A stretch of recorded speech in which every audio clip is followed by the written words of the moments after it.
Satyabhama Institute of Science and Technology, Chennai. Satyabhama Institute of Science and Technology, Chennai.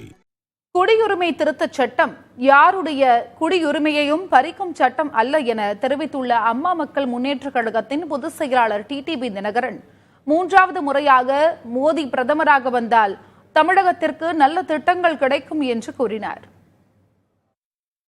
எங்களுடைய இலக்கு திமுக தீய சக்தியை இந்த தேர்தலில் தமிழ்நாட்டில் முறியடிக்கணுங்கிறது. மீண்டும் மூன்றாவது முறையாக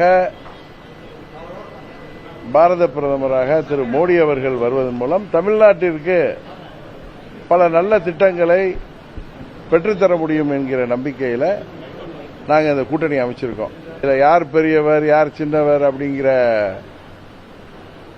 ஒரு போட்டியெல்லாம் எங்களுக்குள்ள இல்லை. குறிப்பாக எனக்கு அது மாதிரிலாம் இல்லை. எங்களுடைய ஒரே இலக்கு இந்த தேர்தலில் பாரதிய ஜனதா கட்சி கூட்டணி என்டிஏவுக்கு ஒரு மாபெரும் வெற்றியை தமிழ்நாட்டில் பெற்றுத்தரணுங்கிறது தான் எங்களுடைய ஒரே குறிக்கோள். அதுக்காக நாங்கள் இணைந்திருக்கிறோம். அதில் நாங்கள் நிச்சயம் உறுதியாக வெற்றி பெறுவோம். குடியுரிமை திருத்த சட்டம் இது இங்க இருக்கிறவங்க யாரோடைய குடியுரிமையும் பறிக்கிறதுக்கான சட்டம் இல்லை. அகதிகளாக வந்திருப்பவர்களுக்கு குடியுரிமை கொடுப்பதற்கான சட்டம் இது.